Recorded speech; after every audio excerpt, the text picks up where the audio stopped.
भीड़ भाड़ से अलग होकर जब भी कोई इंसान अपने साथ अकेले में समय बिताता है, तभी उसके दिमाग में नाना प्रकार की चिंताएं जन्म लेने लगती है। मनुष्य की प्रवृत्ति ही ऐसी है कि वो ज्यादातर समय नकारात्मक ही सोचता है। अपने लक्ष्य को कैसे प्राप्त किया जाए, ये सोचने की जगह वो ये सोचता है कि अगर लक्ष्य पूरा नहीं हुआ तो मैं क्या करूँगा। और इस प्रकार की नकारात्मक विचारधारा के कारण जीवन परांत डर डर कर जीता रहता है। अगर पूरी ईमानदारी और सजगता के साथ इस डर को समझना जाए तो यही डर इंसान के पतन का कारण बनता है। ऐसा मनुष्य जो खुद पर संजय करता है, खुद पर संदेह करता है, भला वो कैसे सफल हो सकता है। लेकिन बुद्धिमानी से अगर इस डर का उपयोग किया जाए तो यही डर उसकी सबसे बड़ी ताकत बन सकता है। काश केवल एक बार उसने खुद पर विश्वास किया होता तो उसे मालूम होता कि उसके डर में ही उसकी ताकत का रहस्य छुपा हुआ है। ये कहकर सन्यासी चुप हो गया और चुपचाप अपने कदमों पर ध्यान लगाते हुए से आगे बढ़ने लगा। संध्या का समय था। सन्यासी और एक लकड़हारा जंगल में से होकर गांव की तरफ निकल रहे थे। सन्यासी के ये शब्द लकड़हारे को कुछ समझ में नहीं आए। वो सोच रहा था कि डर में ताकत कैसे हो सकती है। डर तो आदमी को कमजोर बनाता है। अपने मन की उत्सुकता को जब वह काबू नहीं कर सका तो उसने सन्यासी से पूछा कि महात्मन, आप ये क्या कह रहे हैं कि डर में ताकत होती है। डर तो आदमी को कमजोर बनाता है, उसे तो अपना डर दूर करना चाहिए। लकड़हारा अपनी बात पूरी कर पाता उससे पहले ही उसे एक शेर की दहाड़ सुनाई दी। शेर की गर्जन सुनकर लकड़हारे का रोम रोम कांप गया। उसके कान खड़े हो गए। जंगल से आती एक एकाहट उसे साफ सुनाई दे रही थी। उसके कदम वहीं पर जम गए थे। वो कुछ भी नहीं कर पा रहा था। उसे पता था कि थोड़ी सी हरकत उसकी जान जोखिम में डाल सकती है। उसका दिल तो तेजी के साथ धड़क रहा था, लेकिन फिर भी वो अपनी सांसों पर काबू पाने का प्रयास कर रहा था। कुछ देर बाद जब खतरा टल गया तब सन्यासी ने कहना शुरू किया। सन्यासी ने कहा कि अभी जब तुम डरे हुए थे तो तुम्हारे शरीर का रोम रोम जाग गया था। जंगल से आ रही छोटी आहट पर भी तुम्हारा ध्यान लगा हुआ था। तो इस प्रकार अपने मन के डर के कारण तुम होश में आ पाए, तुम पूरा ध्यान लगा पाए। इससे पहले जब तक तुम्हें शेर की दहाड़ सुनाई नहीं दी थी तब तक तुम अपने विचारों में खोए हुए थे। लेकिन जैसे ही तुम्हें शेर की दहाड़ सुनाई दी वैसे ही तुम्हारे सारे विचार गायब होकर वर्तमान में उपस्थित हो गए थे। यदि तुम्हें अभी शेर से बचकर भागना होता या फिर उससे लड़ना होता तो तुम्हें अपने शरीर की वो क्षमता देखने को मिलती जो आज तक जीवन में तुमने खुद भी महसूस नहीं की होगी। जब कोई कुत्ता तुम्हारे पीछे दौड़ता है उस समय तुम्हारी जो रफ्तार होती है वो तुम्हारी आम जिंदगी से कहीं ज्यादा होती है। साधारण जीवन में तुम इतने तेज नहीं दौड़ पाओगे जितना कि एक कुत्ते के सामने दौड़ पाओगे। ये ताकत या कहे कि हमारे शरीर की क्षमता अभी देखने को मिलती है। जब हमारा मन डर में होता है, किसी डरावनी परिस्थिति में हमारा मस्तिष्क और हमारा शरीर अपने उच्चतम श्रेणी में काम करता है। जो काम तुम आम जिंदगी में नहीं कर पाते वो तुम्हें डराकर कराया जा सकता है। जहाँ पर भी तुम्हें डर का एहसास हो वहीं पर तुम्हारी इंद्रिय पूर्ण रूप से सक्रिय हो जाती है। तुम्हारे कानों की सुनने की क्षमता तेज हो जाती है, दृष्टि एकटक हो जाती है और पूरी सजग हो जाती है, सक्रियता बढ़ जाती है। और जैसे जैसे वो डर खत्म होता है वैसे वैसे तुम सुप्त अवस्था में चले जाते हो, तुम सो जाते हो और तुम्हारे इंद्रिय फिर से आराम की स्थिति में चली जाती है। सन्यासी ने लकड़हारे से कहना जारी रखा कि परीक्षा से एक दिन पहले जो याद करने की तुम्हारी गति होती है वो साधारण याद करने की क्षमता से कहीं तेज होती है। सिर्फ एक बार याद किया हुआ तुम्हें परीक्षा के समय याद रह जाता है और तुम जानते हो कि ये सब परीक्षा के डर से ही होता है। इसलिए डर को दूर करने की जगह इंसान को ये सोचना चाहिए कि वो अपने डर को ताकत कैसे बना सकता है। जिस प्रकार सुख और दुख, प्रकाश और अंधेरा एक ही सिक्के के दो पहलू होते हैं, उसी प्रकार डर और ताकत भी एक ही सिक्के के दो पहलू होते हैं। जिस प्रकार रोशनी के बिना अंधेरा पूर्ण नहीं होता, सुख के बिना दुख पूर्ण नहीं होता, उसी प्रकार डर के बिना ताकत का भी कोई महत्व नहीं होता। लकड़हारा सन्यासी के ज्ञान से प्रभावित हुआ और उनके चरणों में नतमस्तक हो गया और उनसे पूछा कि महात्मा, अंधेरे को तो दिया जलाकर रोशनी से भरा जा सकता है, लेकिन अपने डर को ताकत में कैसे बदले, इसके लिए कोई उपाय बताए। इस पर सन्यासी ने कहा कि डर दो प्रकार के होते हैं। पहला, सबसे पहला मानसिक डर और दूसरा शारीरिक डर। सन्यासी ने लकड़हारे को समझाते हुए कहना शुरू किया कि मान लो तुम्हें जंगल से होकर गुजरना है और अचानक तुम पाते हो कि तुम्हारे मन में शेर का ख्याल आ गया। अभी तक प्रत्यक्ष रूप में शेर तुम्हारे सामने नहीं आया है और ना ही उसकी दहाड़ सुनाई दिए है, मतलब दूर दूर तक कोई अंदेशा नहीं है कि जंगल में शेर मौजूद है, लेकिन शेर का ख्याल आने से तुम्हारे मन में एक डर पनप गया और तुम्हारा उठने वाला एक एक कदम उसी डर से अभिभूत होगा। हर समय तुम्हारे मन में यही ख्याल चलेगा कि कहीं शेर न आ जाए। ये शेर वर्तमान में तुम्हारे सामने नहीं है और यही तुम्हारी बहुविष्यक की कल्पना है। इसी प्रकार जो मनुष्य अतीत और भविष्य की चिंताओं में डूबा रहता है वो मानसिक डर का शिकार होता चला जाता है।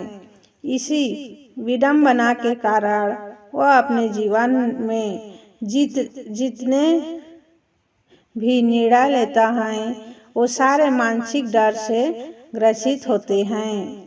इसलिए ज़्यादातर मनुष्य पूर्ण रूप से अपने निर्णय पर भरोसा नहीं कर पाते और यही निर्णय या फैसले जो आधे मन से लिए जाते हैं मनुष्य के कार्य को पूरा नहीं होने देते। लेकिन ये भी सत्य है कि मानसिक डर के ही कारण मनुष्य अपनी तैयारी पूरी कर पाता है। अगर तुम्हारे मन में शेर का ख्याल नहीं आएगा तो तुम शेर से सुरक्षा के लिए कोई भी कदम नहीं उठाओगे, लेकिन अगर तुम्हें शेर का ख्याल आ गया तो तुम उससे सुरक्षा के लिए कोई न कोई तरीका जरूर अपनाओगे। तो इसलिए मानसिक डर बेकार नहीं होता, वो आपकी सुरक्षा को और ज़्यादा मजबूत भी करता है। लेकिन समस्या तब शुरू होती है जब आप चाहकर भी कुछ नहीं कर सकते, लेकिन उसके बावजूद आप मानसिक डर झेल रहे होते हो। उदाहरण के लिए कुछ मनुष्य हमेशा ये सोचते रहते हैं कि उन्हें कोई बीमारी ना हो जाए, कहीं उनके साथ कोई दुर्घटना ना हो जाए, कहीं उनके साथ कोई धोखा ना कर दे। लेकिन इन सब घटनाओं पर उनका कोई जोर नहीं होता, ये उनके हाथ में नहीं होता। अगर दुर्घटना होनी होगी तो होगी ही, अगर बीमारी होनी होगी तो होगी ही। अच्छा खान पान और अच्छी दिनचर्या का पालन करने के बाद भी अगर कोई मनुष्य बीमार हो जाता है तो ये उसके नियंत्रण के परे की बात है। अपनी तरफ से उसने पूरी कोशिश की और यही उसका कर्तव्य था, उसमें कोई कुछ क्या कर सकता है। जो घटनाएं इंसान की पहुंच के परे होती हैं वो उनसे भी परेशान होता रहता है, उसमें भी उसका मन घबराता रहता है और यह मानसिक डर उसके पतन का कारण बनता है। और यही मानसिक डर अगर सही तरीके से इस्तेमाल किया जाए तो मनुष्य समझदार और अनुभवी कहलाएगा। जो इंसान ये सोचता है कि कांटे सिर्फ दर्द देने के लिए ही बने हैं, वो ये भूल जाता है कि कांटे ही फूलों की रक्षा करते हैं। इसी प्रकार एक ज्ञानी मनुष्य किसी भी चीज का उपयोग सकारात्मक तरीके से कर सकता है, लेकिन एक अज्ञानी मनुष्य अपनी अज्ञानतावश उन चीजों को भी छोड़ देता है जो उसके लिए उपयोगी होती हैं। विवेकशील मनुष्य फेंके गए पत्थरों का भी महल खड़ा कर लेता है, लेकिन एक अज्ञानी मनुष्य उन पत्थरों को दूसरों पर फेंकता रहता है। अगर किसी मनुष्य को अपने मानसिक डर को ताकत में बदलना है तो उसके कुछ नियम हैं, कुछ उपाय है। सबसे पहला उपाय अपने विचारों का निरीक्षण। अगर हम अपने जीवन में अपने विचारों का निरीक्षण करेंगे तो हम पाएंगे कि ज़्यादातर विचार हमारे काल्पनिक होते हैं। इसलिए जो डर उन विचारों के कारण पनपता है जो वो भी काल्पनिक होता है। ज़्यादा सोचने वाले लोगों को जब सोचने के लिए कुछ नहीं मिलता तो वो निरर्थक बातों के बारे में सोचने लगते हैं और वो बेकार के विचार उसे तो परेशान करते ही हैं, साथ के साथ उसके परिजनों को, उसके सगे संबंधियों को भी परेशान करते हैं। इसलिए ज़्यादा सोचने वाले लोगों को यह समझना चाहिए कि मन में उठ रहे तमाम विचारों में से काम के विचार कौन से हैं और बेकार के विचार कौन से हैं। जो निरर्थक विचार हो उन्हें दूर करते जाओ और जो सार्थक विचार हो उनको गहराइयों से सोचना शुरू करो, तभी तुम्हारी समस्याओं के उलझनों के उपाय निकलेंगे। मानसिक डर को दूर करने का दूसरा उपाय है उसका सामना करना। इसका मतलब यह नहीं कि तुम शेर के सामने जाकर खड़े हो जाओ, बल्कि इसका मतलब यह है कि पूर्ण सुरक्षा के साथ तुम जंगल में जा रहे हो। यदि जंगल में जाना बहुत आवश्यक है तो तुम शेर के डर से अपने घर पर नहीं बैठ सकते हो। इसी प्रकार मनुष्य के जीवन में बहुत सारे डर होते हैं, जैसे कि परीक्षा का डर, लक्ष्य न पाने का डर, झूठ बोलने का डर, सच के पता लगने का डर, अपनों को खो देने का डर, दुर्घटना हो जाने का डर। लेकिन जैसे जैसे समय के साथ इन डरों का सामना किया जाता है वैसे वैसे ये डर जीवन से दूर होते चले जाते हैं। अगर तुम इनसे बचने का प्रयास करते हो तो ये जीवन भर तुम्हें सताते रहेंगे। ये तभी दूर हो सकते हैं जब तुम इनका सामना करो। कुछ लोगों को तो दूसरों के सामने खुलकर बात करने में भी डर लगता है। ऐसे लोगों को अनजान लोगों से बात करनी चाहिए। जितना हो वो लोगों से बात करेंगे उतना ही उनके मन का डर दूर होता जाएगा। मानसिक डर को ताकत में बदलने का तीसरा उपाय है अपने डर को स्वीकार करना। बहुत से लोग अपने जीवन में अपने डर को स्वीकार नहीं कर पाते। अगर आप उनसे पूछेंगी कि उन्हें किस चीज़ से डर लगता है तो वह साफ इनकार कर देंगे कि उन्हें किसी चीज़ से कोई डर नहीं लगता। लेकिन दूसरों की नज़रों में ऊंचा उठने के लिए ये झूठ उन्हें बहुत महंगा पड़ता है। अगर वो अपने डर को स्वीकार करना नहीं सीखेंगे तो वो जीवन पर्यंत उस डर से मुक्त नहीं हो पाएंगे। इसलिए समझदारी इसी में है कि अपने डर को स्वीकार कर लिया जाए। अगर आपको किसी चीज़ से डर लगता है तो किसी से भी शर्माने की या झिझकने की जरूरत नहीं है। हर मनुष्य को, हर इंसान को किसी न किसी चीज़ से डर लगता है और आप पाएंगे कि जैसे ही आप अपने डर को स्वीकार करते हैं वैसे ही आपका डर खत्म होना शुरू हो जाता है।